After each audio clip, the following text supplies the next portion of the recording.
So the Manatee River used to be called the Oyster River a long time ago.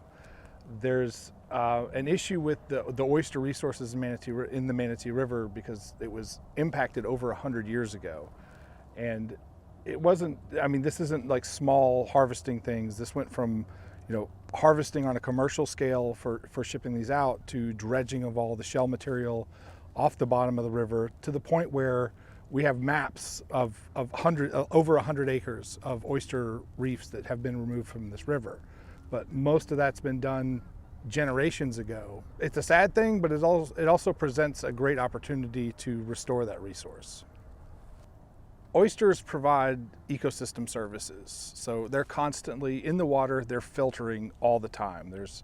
Most people cite the reference of a single oyster can filter up to 50 gallons of water per oyster per day. So when we look around us now, and there's literally millions of oysters here at the mouth of the Bradenton River, where the resource hasn't been impacted so badly here.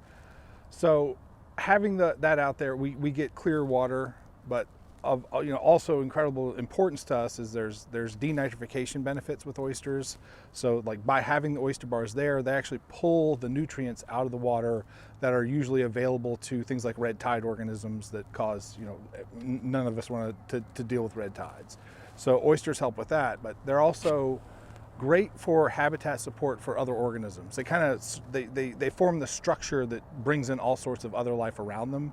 So like you talk to any fisherman that comes through here, when they see these oyster bars, they're stopping by because they're drawing in all the invertebrates and then the bait fish and then the larger fish. So they're kind of like the keystone species that helps these ecosystems thrive.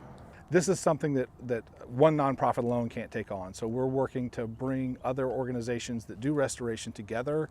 A large partner is going to be Manatee County. They got a lot of funding going through this, and I'm working with them on a master plan that will kind of help define the ideal areas that, as far as the ecological benefit, but also for the practical, like the permitting aspects and how to be sure that we're siting restoration areas that aren't going to interfere with, existing uses for recreational purposes and boating and those sorts of things.